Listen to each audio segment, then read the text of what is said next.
Hello, Jim Howard here in Fort Worth, Texas. Today's date, it is Wednesday, November 27th of 2024, I believe. And it's a little bit after 12 noon. I just got back from the donut shop and I purchased some donuts, cookies for the ex-wife, and donuts for me. My son right now doesn't want any. By the time he gets here, I'll probably have all these eaten.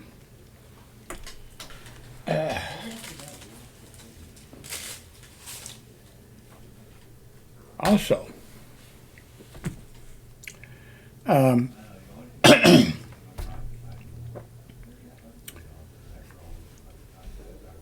are you a...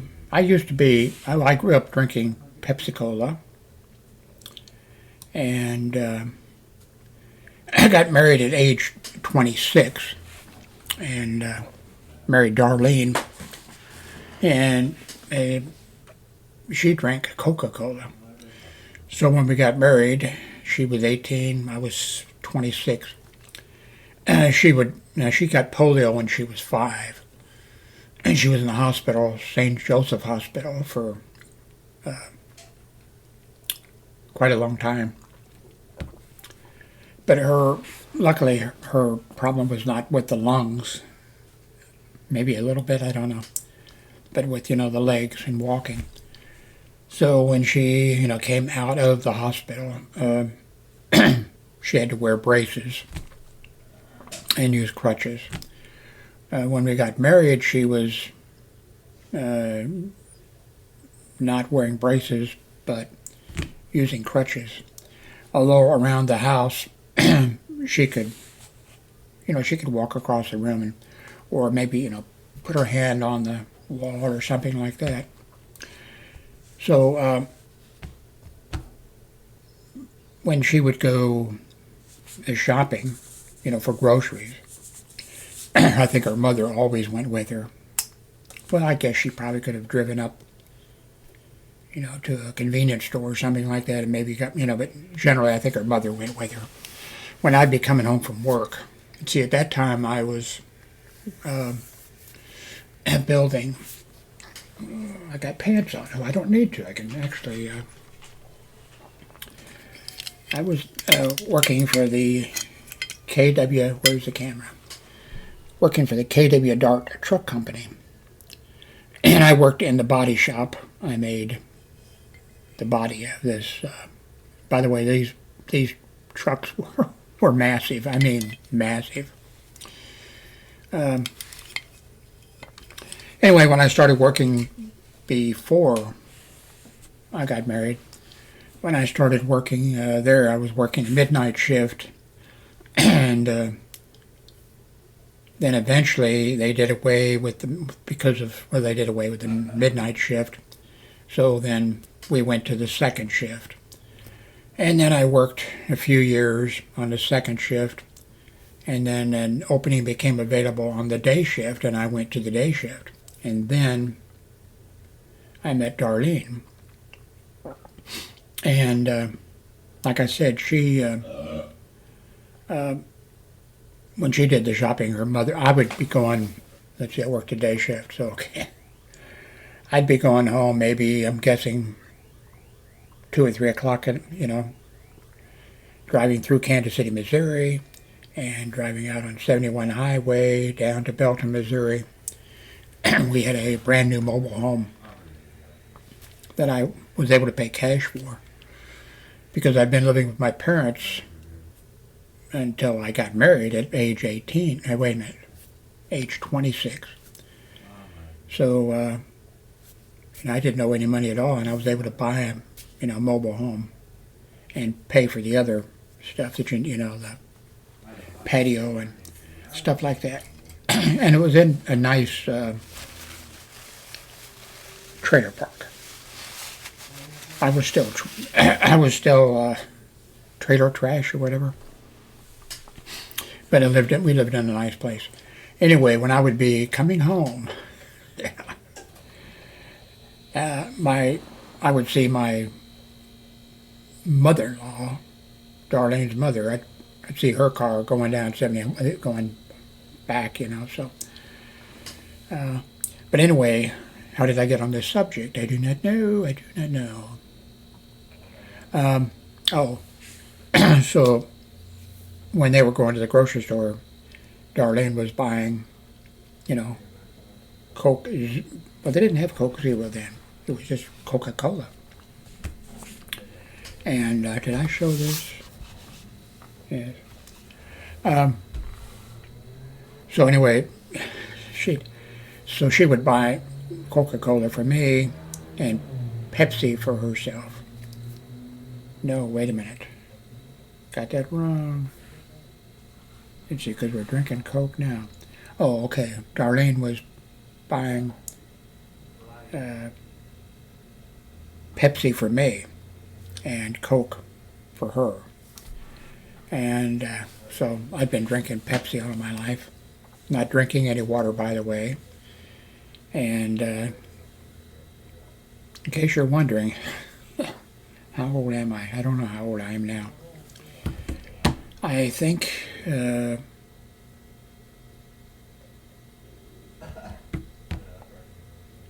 don't think I can remember the date.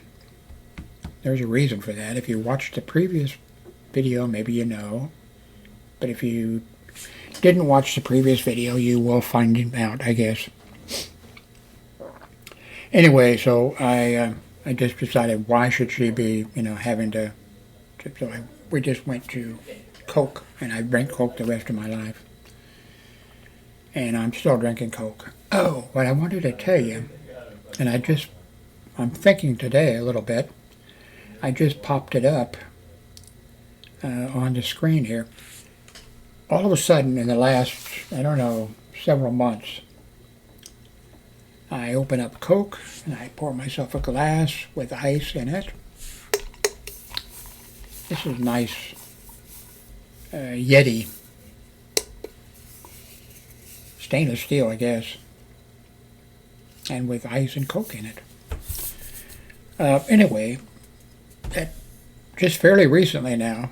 Now maybe elsewhere in the world, maybe things are working, I don't know what the Coke or what science schedule is or whatever, but I open that up and I pour myself some Coke, and then a little bit later I hear pop. And I'm like, and I wondered, hey, am I okay? So I finally asked Darlene, I said, have you started hearing the Coke bottles pop? And she said, yes, she had. She'd heard it. So I Googled this, and I asked, why do Coke 2-liter bottles pop now? It says, did you mean, why do Coke 2-liter bottles pop now? And the answer, their answer is, a Coke 2-liter bottle pops when opened because of the sudden release of carbon dioxide, which creates the fuzz in the soda when you twist off the cap. The pressurized carbon dioxide rapidly escapes, causing the popping sound. But it must be, I've had hearing loss. I've had hearing loss since I was in first grade. Never treated, by the way. In the second grade, yeah. The it's a miracle. The Catholic school, because they never had any money. Well, not all, but that was Holy Name grade school. And in the second grade, they did a hearing test. So our classroom went, second grade, to the library, and they had these headphones that go on, and we had a test to do. And by the way, in my life, I've never copied anybody's work, never, ever. I think that's kind of strange. Except in the second grade, there was this second grade girl sitting next to me, and everybody was marking, they were doing something, and everybody was, do such and such when you, and I didn't hear anything. And so then I was looking over at her, and she took her test and moved it away from me. And I thought, I was just a second grader, and I thought, this is a hearing test. Why can't I copy? Maybe that's what I was thinking. I don't know. So anyway, it was actually kind of a neat computer printout for whatever year that was. Anyway, I took home a thing to my parents, and so I'm in second grade, and I'm taking this home, and I'm looking at this hearing test, and I'm not thinking, because I was a good Catholic boy, I don't think I'm thinking, God damn, or shit. But I took this home, and it was like, this is not good. Gave it to my parents. My parents never did anything with it, never had my hearing tested or anything. And I flunked the second grade. But I flunked the second grade because my mother's mother, I called my father and mother Jim and Betty. I've been making videos since 2005 here.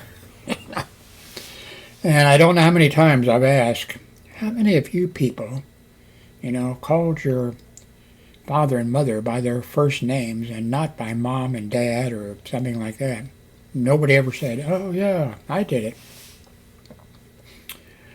I think somebody one time did say something that they did it for a little bit. So that was, I did it my entire life. I think this person said that very quickly, that if I remember correctly, that this person said that pretty quick that their father and mother said, no, you call me father, or you call me dad, or, you call me mother, or whatever, So I think that's the only time. So it's not too late to confess up. Anyway, I flunked the second grade not because of the hearing. I flunked the second grade because my mother's mother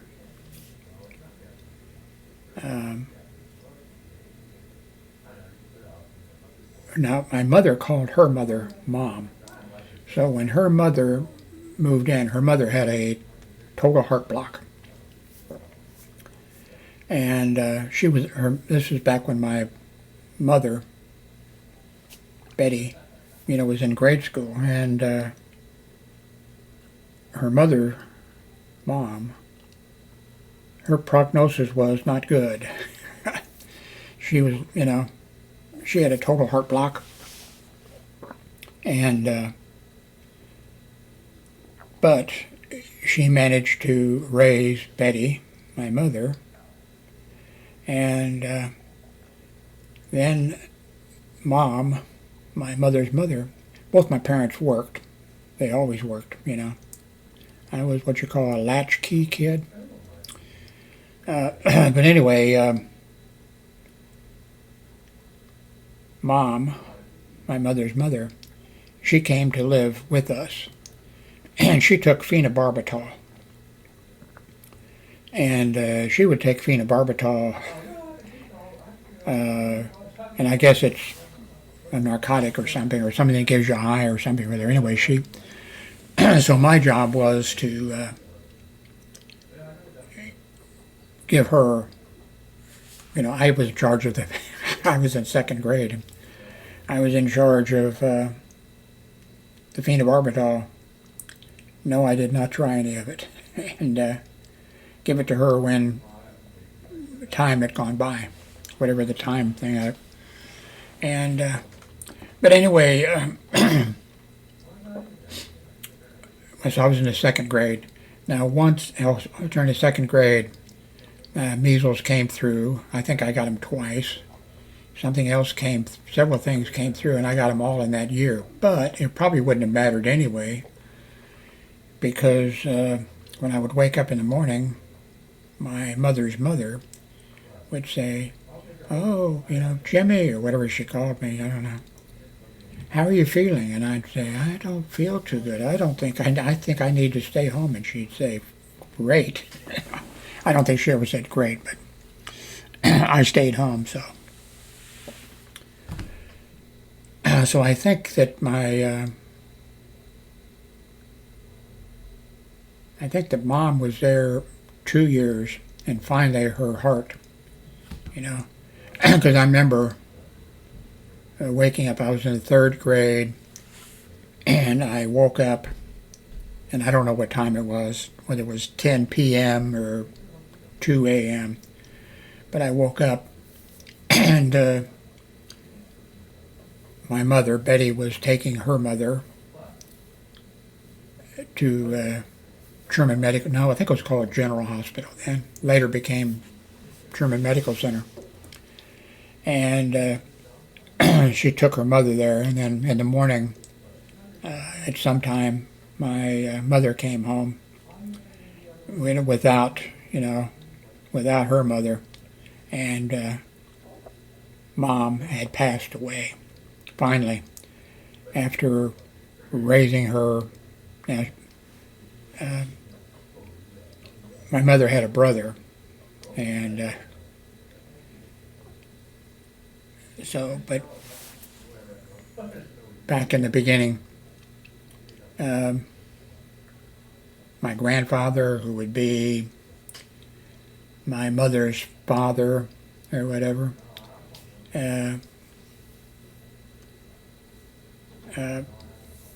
he was a member of the Klan.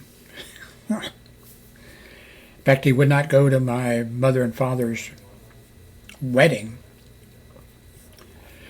because the Klan did not only did they not like blacks, and not only did they not like just Jews, but they also did not like Catholics. So he wouldn't go to his daughter's wedding. He also never paid any child support at all, by the way. And the story is that, he was ordered into court more than once and ordered, to pay child support. And he, I think, basically told the judge, "Fuck you, I'm not doing it." And he never did do it. So I did find out something. I've been sending, I think I'm about 83, I started to say 83 degrees. No, I think. But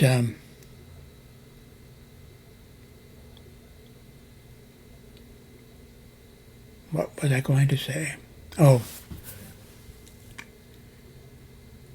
Anyway, my grandfather, my dad's father, he died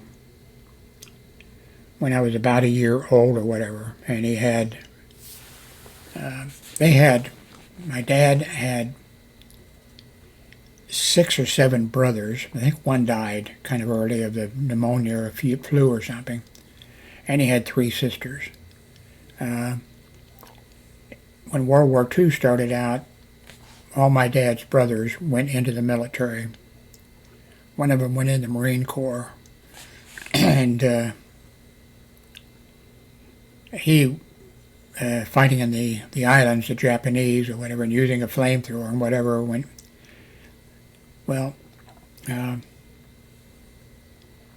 he was picked by the New York Yankees before the war to be a Yankee, except of course you had to go into their cities. They had each team had cities, and they had minor league teams there, and you played there, and then if you were then you got picked maybe to go to the New York Yankees or Brooklyn Dodgers or whatever it was. But anyway,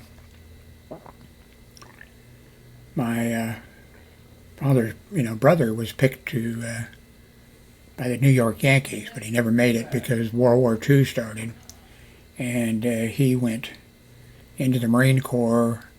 And when he came out, they didn't call it post-traumatic stress disorder, or they didn't call it. He came out and was an alcoholic big time the rest of his life. Him and his wife had 10 or 11 kids. Finally, she divorced him. But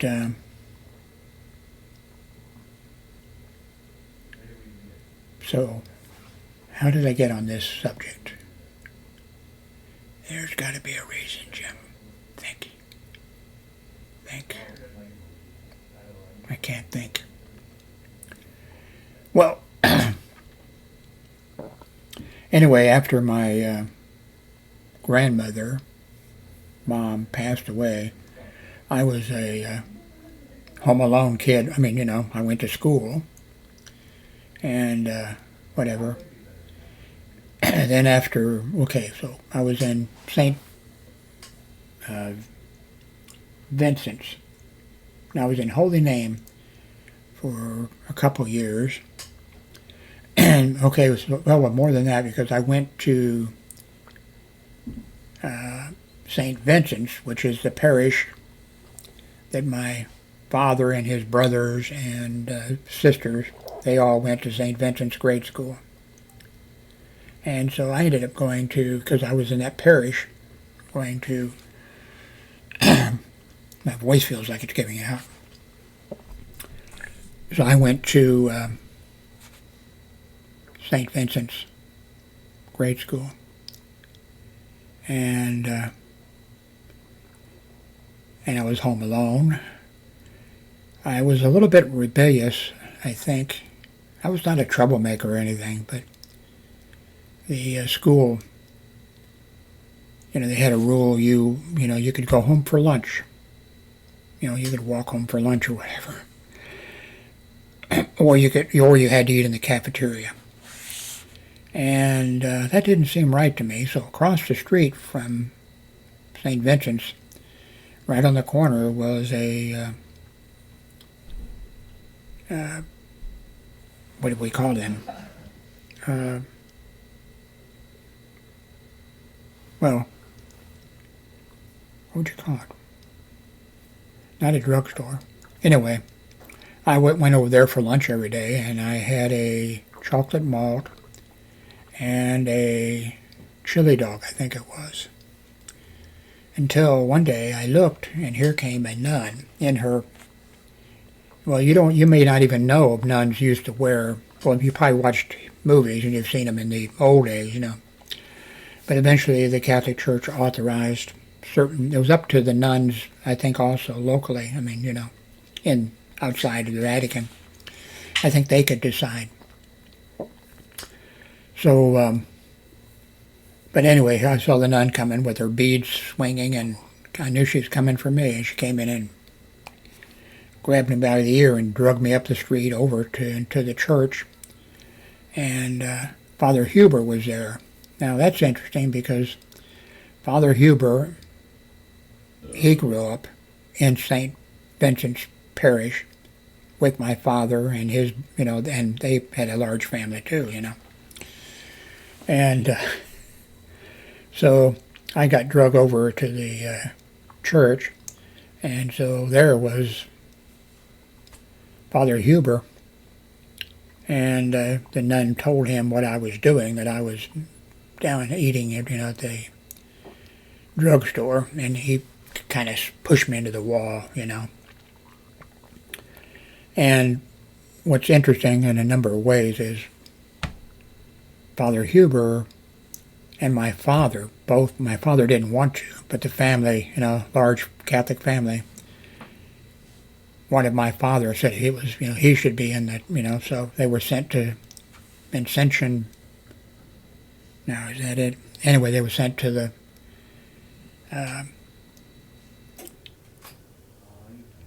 place to make them Catholic, make them priest. My father, Jim, wrote home, "I do not want to be a priest. Get me out of here." And the parents, I guess, wrote back and said, "No, you're the one designated to be the priest, and you're staying there." He had to hitchhike home. He came home, they said, covered in dirt and everything else, and so he did. So,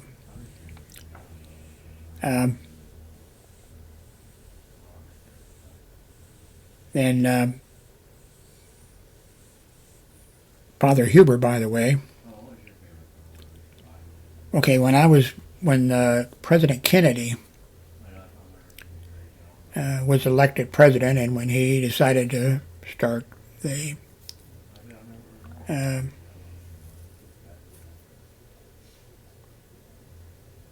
what was it called? Greenpeace. Was it Greenpeace? Where people, U.S. people, volunteered to go work in various countries. And the vice president,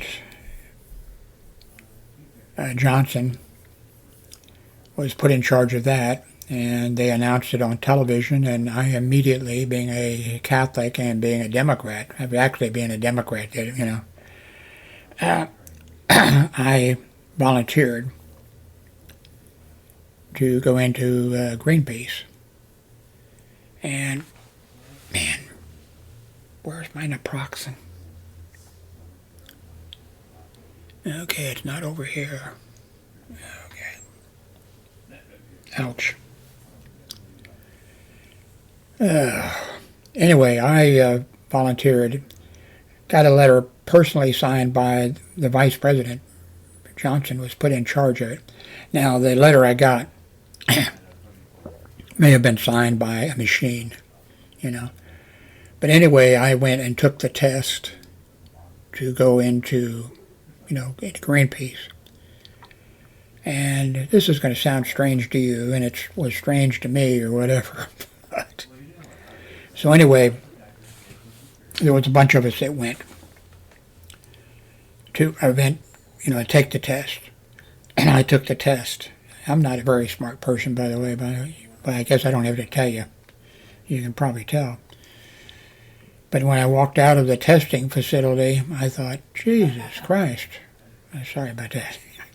I thought, I aced that test.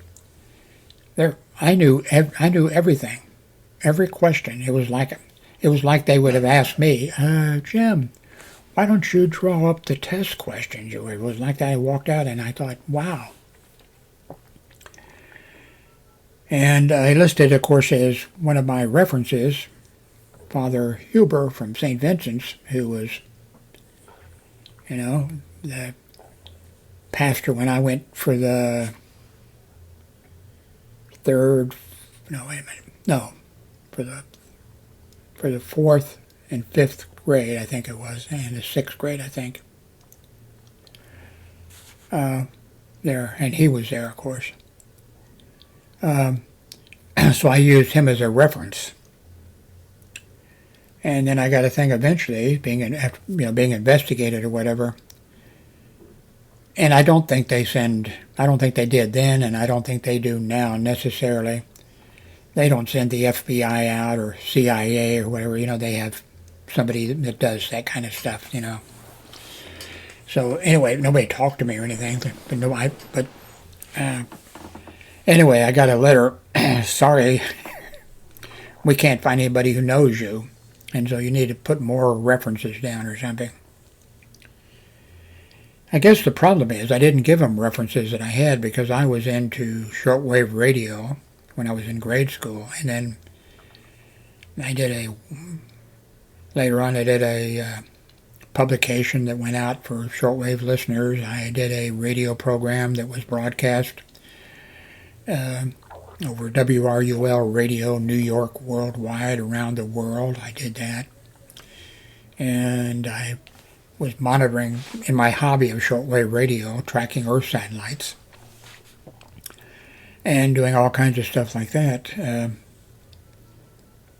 So I guess I didn't have anybody, didn't have many people here in the United States that, oops, did I hear a click? No, the timer's still going. So, didn't have anybody that knew me. I was known outside the United States and in other circles.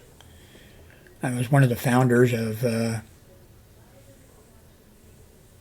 Greenpeace, or wait a minute, no, People to People. Yeah, I was one of the founders of the People to People organization. The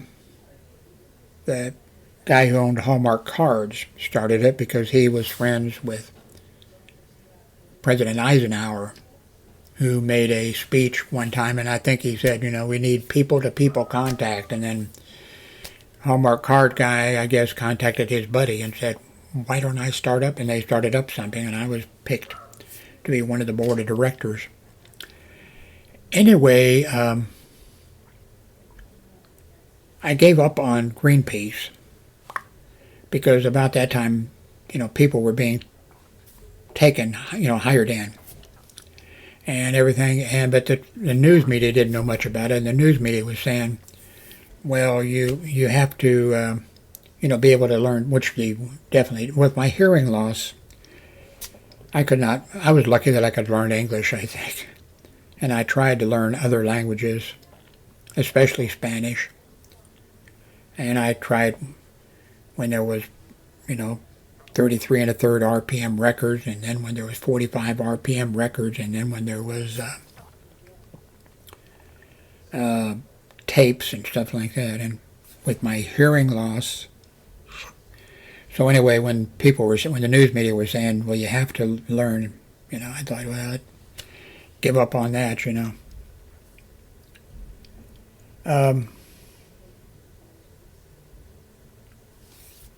So what else? Let me see if I still have a logical. Anyway, I completed grade school, flunked a year, of course, and so grade school. Okay, I had hearing loss. By the way, my father and mother, they were both alcoholics. My mother wasn't until many years later, when she decided she wanted to drink a beer with her husband, And he was, of course, I think he'd been classified as alcoholic then because really the things they say if you drink X amount, so, but he would just come home and have a few beers and fall asleep on the couch. And then later on when he became a union official, a Boilermaker, the international, local 83 of the Boilermakers or whatever, I helped my dad get, elected to that and made signs for him and did all kinds of stuff. Both my father and mother, by the way, were Boilermakers during World War II because that was the union that was out there in the Kaiser shipyard, building Liberty ships. And then, of course, when World War II was over, my father came back to, with my mother and with me. He didn't leave me there, too, by the way. Came back, and then my father was in the Boilermakers Union. And I haven't sent that off to my oldest daughter yet to do whatever she wants to do, because however old I am, my time is, there's no reason to keep that kind of stuff here. But anyway, I have my father and mother's union card and my union card. I thought at one time of, making a little display on the wall or whatever. I did have a sign for you might have seen it, maybe, I'm not sure. If you've watched my videos before, it's a union shop. It said, International Brotherhood of Boilermakers, Blacksmiths, whatever.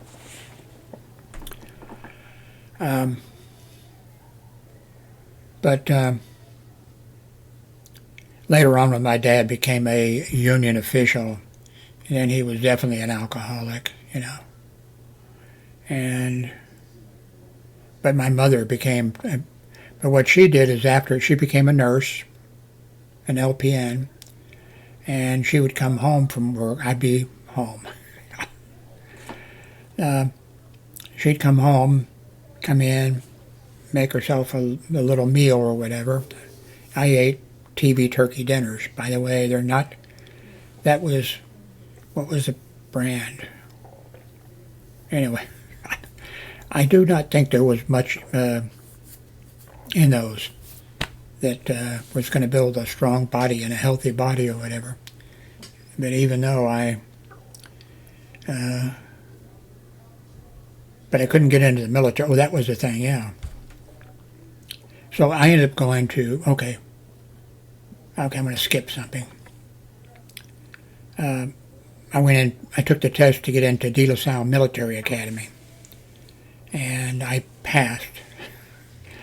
But I found out later, well, there were 4 homerooms for each, for each year. I mean, so there were 2 for the dumb kids. Hey, don't tell anybody. Except I've told everybody. And then there were 2 for the smart kids. And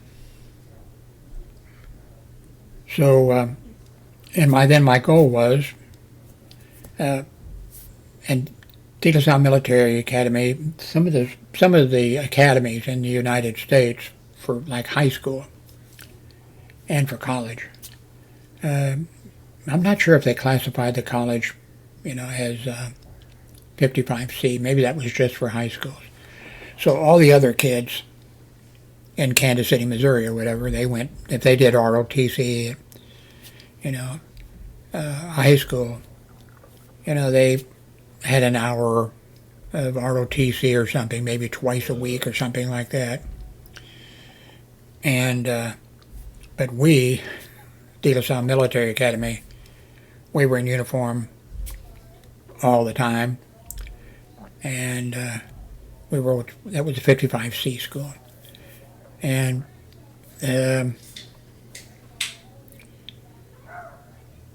so we got a lot. We each were assigned it. We each had an M1 assigned to us. I got to tell you, I already told it before, but eventually you'll probably hear it again over on this channel. But I won't go into that now. I just may give you a little tip. The Christian Brothers, of course, ran the, but of course there were 2 or 3 military officers there, and 2 of them, two of the sergeants, not at the same time, but they were both in the Bataan Death March, and I don't know about the second one, I can't remember, but one of them, he had to use a gigantic magnifying glass. But, so the advantage to being, well, except you got beat on. But you know what I found out? Because a friend of mine from the grade school I went to, 2 of us took the test, and 2 of us went there. Fred Breyer, and of course he was smart, and I wasn't. And he went into, when he broke his heart. He loved De La Salle and whatever, but he actually didn't do the 4 years there, but it didn't matter because he moved. But we've stayed in contact with each other, and he went into the Marine Corps, came out of the Marine Corps, got a PhD. I told you he was smart. Oh, let me just mention, for St. Vincent's grade school, I had to go to summer school because I couldn't spell. And so I went, I still graduated. I mean, they, okay, you're going to go, but I had to go. And went over to the Catholic high school, and that was co-ed, but of course we were, I was going there. I didn't see any girls. Maybe there was some in the, anyway, when I went over there, I told you my father and mother never spanked me. Never did anything. I mean, but I remember one time, and I wondered why, there at my last year of, or before my last year of grade school, my father had me sit down, and he had the list of spelling words. They must have sent a thing home saying, your son is going to fail unless he learns to spell these spelling words. So my dad was upset with me, and I thought, I wonder why he's so upset about that, Anyway, I ended up being sent over to Redemptorist High School, and the nun there, said to, okay, what we're going to be doing is reading, because people who read, they can spell. So you are going to, we're going to be reading and taking tests on the books, that you're going to be reading. And I'm sitting there thinking to myself, thought about saying it. I thought about saying, sister, I'm sure I read better than you do, because I was getting books from military manuals and all kinds of stuff, paying for them. And my parents were giving me the money, field manual, U.S. Army field manuals on different types of patrol tech. I got everything. I got all kinds of stuff in. I was tracking Earth satellites. I was doing all kinds of stuff, and so I read. If the nuns had known at St. Vincent's, hey, he can't hear, because I remember being, when I was there, when the kids got to spelling out or what things, and they were pronouncing it, and they were such and such. I was there thinking, it's the same. There's no different. What they would say such and such for a sentence. They'd say, yeah, it was the same to me. So anyway, I ended up I didn't end up but I ended up in the dumb class. I didn't end up in the dumb class at De La Salle even if I could have been hearing okay. Oh, I was going to tell you. Then I'm going to end this. At ROTC High School,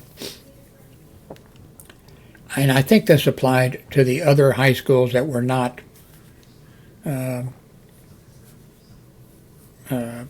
55cc schools, or whatever that is.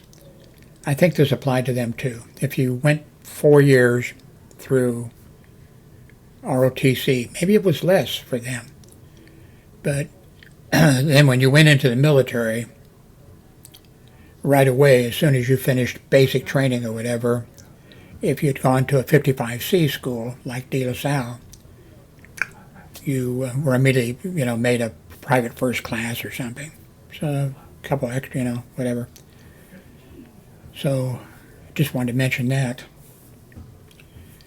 But I do want to tell you, think about this, because you can find it maybe on the other site, but I'm going to try to do a better thing of it. The Christian Brothers, of course, they had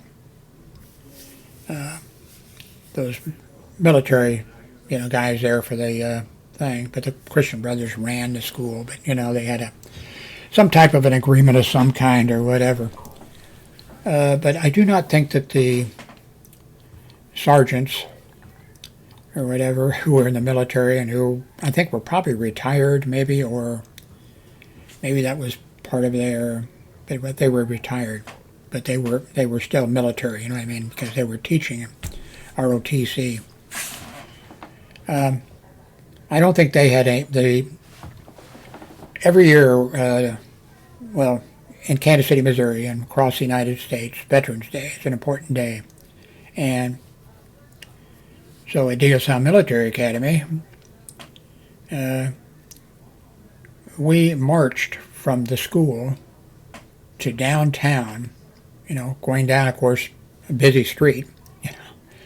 Our band, the color guard, 500 of us with our M1s, except the officers had sabers, and I think they also sometimes carried carbines. Of course, we had no firing pin. But Fred Breyer and I, by the way, we were convinced that when the communists came, that sometimes we'd walk home together. We didn't live together, but we'd walk home and we'd see a tall building or whatever. We'd say, yeah, when the communists come, they'll give us our firing pins. Yeah, they're going to give us a firing pin, sure. And that'd be a good place for us to be. Yeah, good place. And of course, in real life, of course, you've got now. Well, I don't want to get in anything political, but by the way, I was in the Ground Observer Corps during high school, watching for enemy aircraft.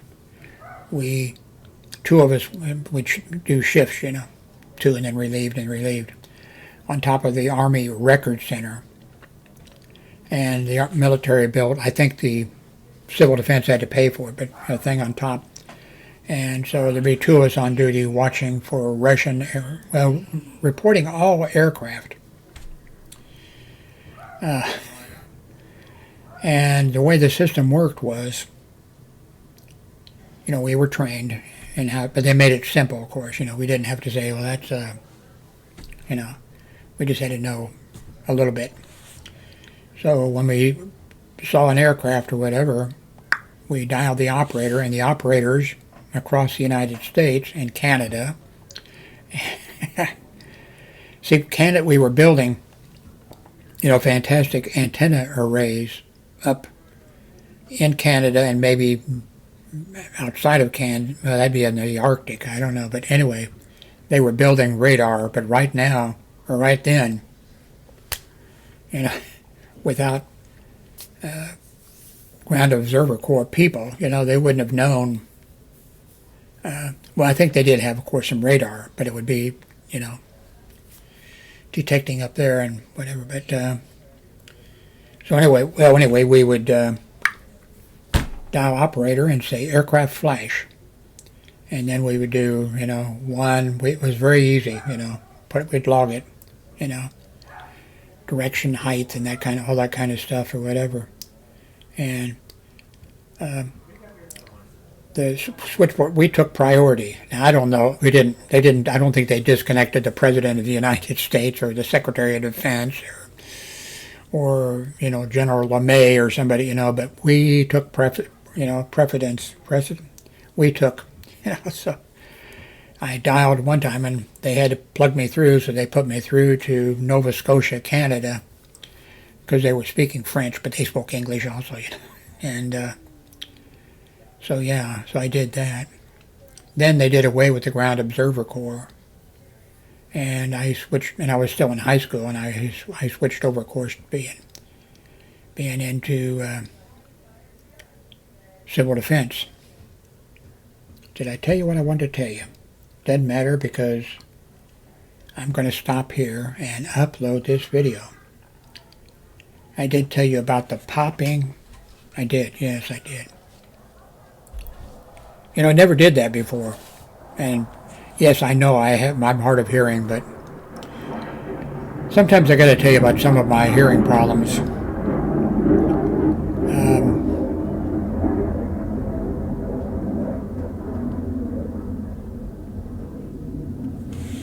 Let's see.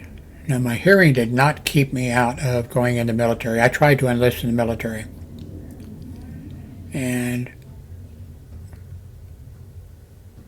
well, okay, I went right after high school. I went to the Army recruiter. I wanted to be in the 101st Airborne or 82nd, something, which I don't think I would have. I've seen YouTube videos of, even of how they train them or whatever, and stuff like that. I don't think I think it was a bad mistake, but of course they wouldn't take me anyway. Because when I went the first time, I went the first time, I went down to enlist. And the they asked me a medical question. I said, oh, nothing wrong. I'm a little bit underweight is all. And he says, yeah, what do you weigh? And I told him. And he said, that you're 40 pounds under the minimum weight requirement. We can't take you. 2 or 3 years later, Selective Service contacted me because we had a card. Everybody had a card. Oh, I don't think the women did. Every male. Oh, I got the same card that Donald Trump had got. You know. Anyway, I went. They did the physics. 200 of us. How do I know there was 200 naked? Because you went in there and they'd take off your clothes, and then they took a magic marker and marked 1 to 200. I forget what my number was. And so then we were all there, and then the doctor, 200 of us naked, the doctor's coming, and I thought, is he coming for me, And he came through, and then out of 200, he says, have you been sick? And no, have you been in the hospital? No. And he said, oh, okay. So there's more to that story, but I've probably talked about it before, but I may come back to it because I think I have Alzheimer's. I don't think I know I have Alzheimer's.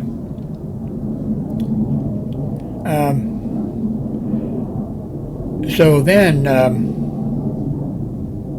Selective Service notified me that I was going into the military. So I went down to the recruiter's, office, went in there, and I said, I'm kind of pissed. I went to a military high school. I wanted and I want to make a career out of the military, and I've wasted several years, or whatever. And he says, well, yeah. He said,